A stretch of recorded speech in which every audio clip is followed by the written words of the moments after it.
سامعین، جیسا کہ آپ کو معلوم ہے کہ انڈیا نے پاکستانی حدود میں میزائل اور ڈرون حملے کر کے اس ملک کو نقصان پہنچانے کی ناپاک کوشش کی ہے۔ لہذا بھارت کے خلاف قائد جمعیت حضرت المرشد مولانا فضل الرحمان مدد العالی کے حکم پر منائے جانے والے یوم دفاع وطن کے سلسلہ میں آج کا اجتماع انڈیا کے اس حملے کی بھرپور مذمت کرتے ہوئے اپنے پاک فوج کے ساتھ مکمل یکجہتی کرتا ہے۔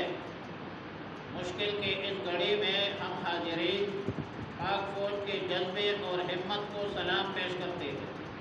سلام پیش کرتے ہوئے انہیں یقین دلاتے ہیں کہ پورے قوم دفاع وطن میں اپنی فوج کے شانہ بشانہ دشمن کے خلاف سے سپلائی دیوار ہے، اور ہم انڈیا کو متنبہ کرنا چاہتے ہیں کہ وہ پاکستان کے خلاف اپنے ناپاک عزائم سے باز آ جائے۔